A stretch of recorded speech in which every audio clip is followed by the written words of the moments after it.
తీర్థయాత్ర కార్యక్రమానికి స్వాగతం. మనిషిలోని వీరత్వం, సింహంలోని వేట లక్షణం కలిసి దుష్టశక్తిపై అద్భుతమైన పరాక్రమాన్ని స్ఫురింపచేసి విజయాన్ని సాధించే విలక్షణ రూపం నరసింహ రూపం. నరసింహావతారం ద్వారా పరమాత్మ విష్ణుతత్వాన్ని, నారాయణ తత్వాన్ని కూడా ప్రత్యక్షంగా దర్శింపచేశాడు.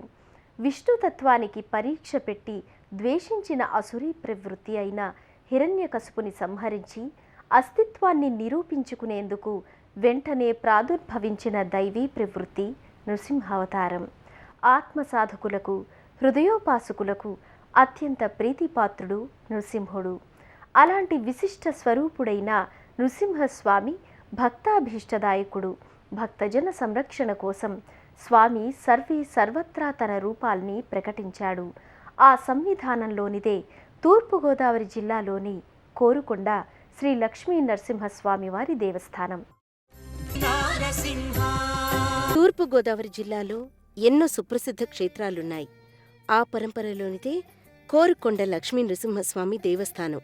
కోరుకొండ తీర్థక్షేత్రంగా వెనుతికెక్కిన ఈ దివ్య సన్నిధానం ప్రకృతి రమణీయత నేపథ్యంలో శోభిల్లుతోంది. కొండ దిగువన, కొండ ఎగువన జంట నృసింహ క్షేత్రాలతో అలరారుతోంది. ఈ కోరుకొండ గురించి కవి సార్వభౌమ శ్రీనాథ మహాకవి ఘనంగా స్తుతించాడు.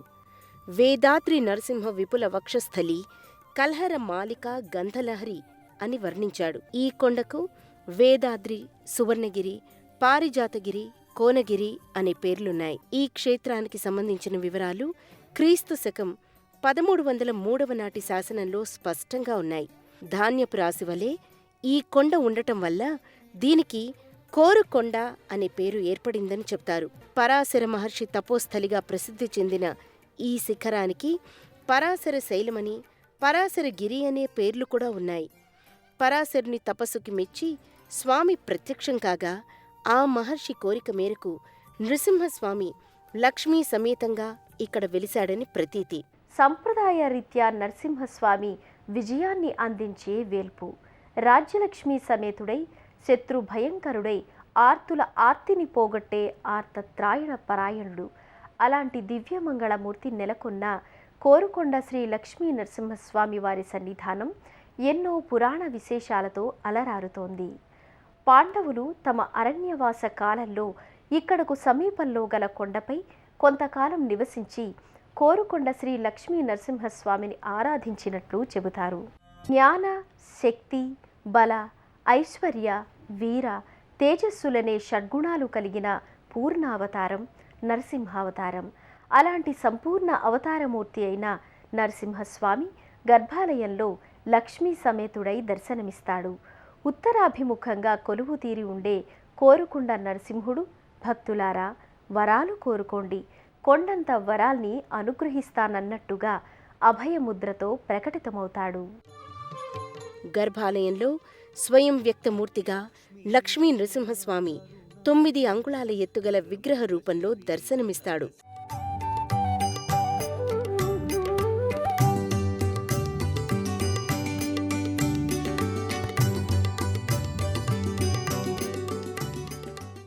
మహావిష్ణువు అవతారాల్లో నృసింహస్వామి పిలిస్తే పలికే దైవంగా ప్రసిద్ధుడు.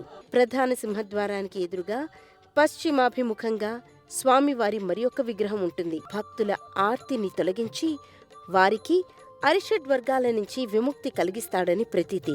ముఖమంటపంలో లక్ష్మీదేవి మూర్తి గోచరమవుతుంది. నరసింహుడు వీరత్వం, శూరత్వం, ధీరత్వం, గంభీరత్వం అన్నింటికీ మించి ఆశ్రిత వత్సలత్వానికి ప్రతీక. స్వామి ఎంతో భీకరంగా పైకి కనిపిస్తాడు, కానీ నమ్మిన భక్తుల విషయంలో సుప్రసన్నమూర్తి. ఆ ప్రహ్లాదునికి ఆహ్లాదం కలిగించిన నరసింహుడు ప్రహ్లాదాహ్లాదుడై కరుణా సముద్రునిగా ప్రకటితమవుతాడు. కొండపాదపీఠ ఆలయంలోని గర్భాలయంలో స్వామి లక్ష్మీ వల్లభునిగా వీర రసోపేత మూర్తిగా దర్శనమిస్తాడు. పరాశర మహర్షిచే ప్రతిష్ఠితమైన లక్ష్మీ నృసింహస్వామి దివ్య సన్నిధికి ఎన్నో విశేషాలున్నాయి. కొండపైన లక్ష్మీ నృసింహస్వామి స్వయం వ్యక్తమూర్తి కాగా, కొండ దిగువన ఉన్న మూర్తిని పరాశర మహర్షి ప్రతిష్ఠించాడు. కొండ దిగువన భాగంలో శ్రీ లక్ష్మీ నృసింహస్వామి వారికి సువిశాల ప్రాంగణంలో పెద్ద ఆలయం ఉంది. వర్ణరంజితమైన ఆలయ ప్రాకారాదులు ఉన్న ఈ నెలవు శోభాయమానంగా కనువిందు చేస్తుంది. కోరుకొండ పైకి వెళ్లే మార్గంలో పాదపీఠం దగ్గర ప్రత్యేక శిలాపీఠంపై పెరుమాళ్ల పాదాలుంటాయి. గర్భాలయంలో లక్ష్మీ నృసింహస్వామి లక్ష్మీ సమేతుడై అభయహస్త ముద్రతో భక్తాభీష్ట వరదాయకునిగా దర్శనమిస్తాడు. వీరరస స్ఫోరకానికి చిహ్నంగా మీసకట్టుతో విస్పారిత నేత్రద్వయంతో ధీర గంభీరంగా స్వామి ప్రకటితమవుతాడు. స్వామి శిరస్సుపై పంచశీర్షయుక్త ఆదిశేషుడు నెలకొని ఉంటాడు. స్వామికి ఇరువైపులా శంఖు చక్రాలుంటాయి. గర్భాలయంలో మూలవరుల సమక్షంలో ఉత్సవమూర్తులు ఉంటాయి. శ్రీ లక్ష్మీ నృసింహస్వామి, శ్రీదేవి భూదేవి సమేత పద్మనాభస్వామి, శయనమూర్తిగా ఉన్న శ్రీ లక్ష్మీ నృసింహస్వామి, శ్రీచక్ర పెరుమాళ్ ఉత్సవమూర్తులు నెలకొని ఉంటాయి. ప్రతిరోజు రాత్రి సేవాకాలం అనంతరం శయన లక్ష్మీ నృసింహమూర్తులకు పవళింపు సేవను నిర్వహిస్తారు.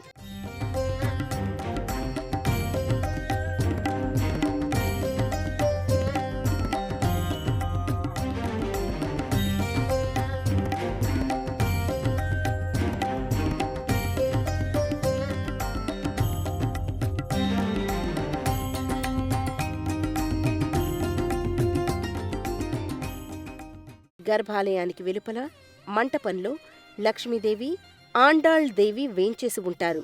సేవాకాల మంటపంలో ఓ పక్క భగవద్రామానుజులు, మరో పక్క ఆదిశేషుని అంశావతారంగా పేర్కొనే మణవాళ్ల మహామునుల ప్రతిమ ఉంటుంది. ధ్వజస్తంభం వెనుక భూగృహాన గరుడాళ్వారు సన్నిధానం ఉంటుంది.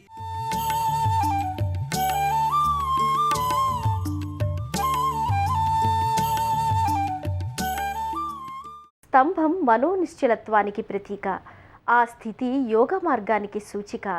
భక్తులు తనపై తదేకంగా నిశ్చల దృష్టిని నిలిపి తనను సేవించుకున్నట్లయితే కోరిన వరాల్ని ఇస్తానని చెప్పడానికే నృసింహస్వామి స్తంభం నుండి ఆవిష్కారమయ్యాడు.